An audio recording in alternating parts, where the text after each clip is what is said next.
Film Mirzapur में एक scene है जहां पर मुन्ना भैया से उनकी मैडम पूछती हैं कि अरे अपनी ही रैली में आप अपने लिए नारे काहे लगवा रहे हैं। और फिर मुन्ना भैया जवाब देते हैं, लगवा नहीं रहे, लग रहे, जलवा है हमारा यहां। हाँ, वही जलवा जो नेपाल के अंदर नेपाल क्रिकेट टीम का है।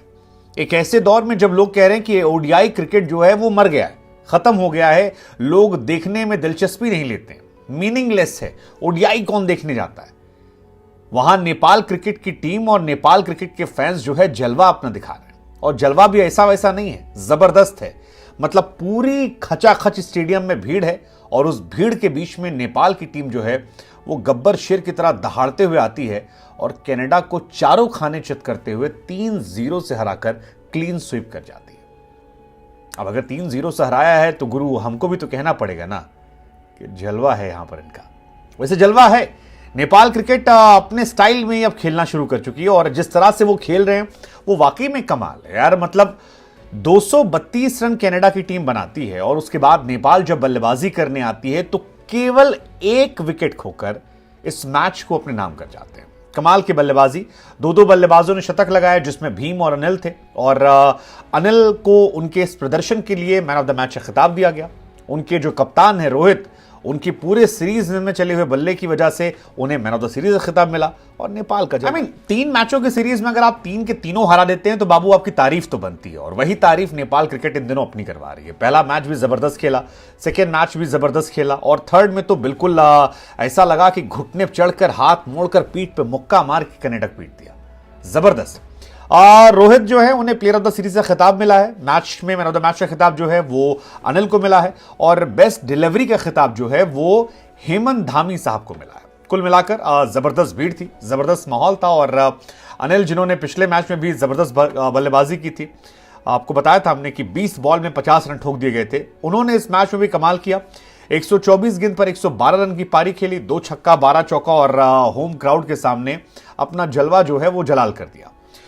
अब नेपाल के साथ बार बार हम कह रहे हैं कि नेपाल की क्राउड बड़ी इंथुजियास्टिक है और जब ऐसी परफॉर्मेंस वहां होती है होम क्राउड के सामने तो जो लड़के लपाड़े बैठे होंगे ग्राउंड में उनको हीरो नजर आता है। क्योंकि 1983 में जब इंडिया भी वर्ल्ड कप खेलने गई थी तब इंडिया से कोई बहुत हाई एक्सपेक्टेशन नहीं थी, लेकिन एक वर्ल्ड कप इंडिया ने जीता और उसके बाद हम सब ने देखा कि किस तरह से इंडियन का क्रिकेट स्ट्रक्चर जो है वो पागलपन में गया, इंडिया के किस तरह से लड़के जो थे वो पागलपन में गए।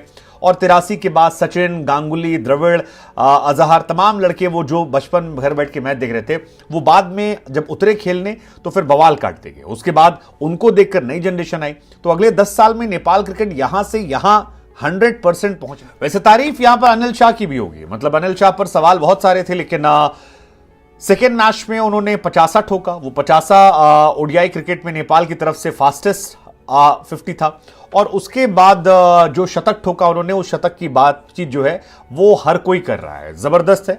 अब बहुत सारे हेडक जो है वो देखने को मिलेंगे क्योंकि नेपाल ने इस सीरीज में बहुत सारे अपने प्लेयर्स को रेस्ट दिया था, बहुत सारे प्लेयर्स जो थे उनके नहीं खेले थे, लेकिन अब बहुत सारे नए प्लेयर्स आ रहे हैं और उन नए प्लेयर्स के आने पर जब कंपटीशन बढ़ेगा तब जबरदस्त होगा। हालांकि कहानी हम आपको और बता दें कि जानकारी जो हमको दी गई वो ये कि नेपाल ने इस ग्राउंड पर लगातार 14वीं जीत जो है 15वीं जीत जो है वो दर्ज कर ली है।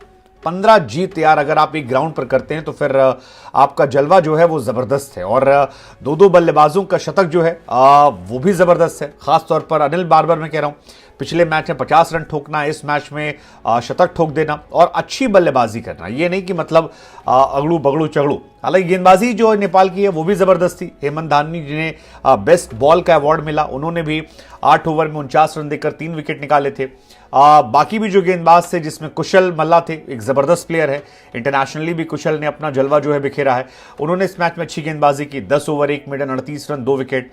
और बाकी भी जो गेंदबाज चाहे आकाश हो या ललित हो, सबका ठीक ठाक परफॉर्मेंस जो है वो इस मैच। लेकिन जैसा कि हमने आपको पिछले मैच में बताया था कि नेपाल के बहुत सारे प्लेयर मिसिंग थे, जैसे करण, दीपेंद्र, भुरतल, गुलशन, ललित, आरिफ, कई सारे खिलाड़ी ऐसे थे जिन्हें नेपाल ने रेस्ट दे रखा था पिछले मैचेस में और उनके बावजूद अगर आप एक जबरदस्त मैच खेलते हैं और आप जबरदस्त सीरीज जीतते हैं और आप 3-0 से हराते हैं तो फिर आपकी टीम की तारीफ होनी चाहिए। ये वो नेपाल है जिसने पाकिस्तान को भी परेशान किया था, जिसने इंडिया को भी परेशान किया था और बढ़िया, मतलब बढ़िया जबरदस्त जो है वो देखने को मिल रहा है। अच्छी बात यह है कि हेमंत धामी जो है उनका ड्रीम डेब्यू हुआ है और नेपाल की गेंदबाजी यूनिट जो है अब काफी ज्यादा बेहतर फील करेगी। ये सारी चीजें अगर वर्ल्ड कप के ईयर में हो रही हैं और वर्ल्ड कप ईयर में आप बेहतर हो रहे हैं तो फिर उनके लिए और अच्छा है कि भाई आप मजबूत हो रहे हैं। अब नेपाल इंडिया आने वाली है और इंडिया आने के बाद अगर वो और सीखते हैं, बेहतर होते हैं और आगे जाते हैं तो फिर खुशी होगी नेपाल को लेकर। लेकिन ओवरऑल नेपाल जितनी भी नई टीम है उसमें सबसे ज्यादा बेहतर, मजबूत, संगठित टीम नजर आ रही है और जिस तरह की उनकी परफॉर्मेंस है मुझे लगता है कि आने वाले समय में आपको 2-3 साल में नेपाल क्रिकेट का भविष्य जो है वो बहुत ज्यादा ब्राइट, बहुत ज्यादा हैवियर नजर आएगा। और नेपाल क्रिकेट में जो फैन बेस सपोर्ट है मुझे लगता है कि वो भी इसके पीछे एक बहुत बड़ा रीजन है। तो जो भी नेपाल से लोग जुड़े हैं उनको बेस्ट विशेस, बधाई, शुभकामनाएं and all the best for T20 world cup.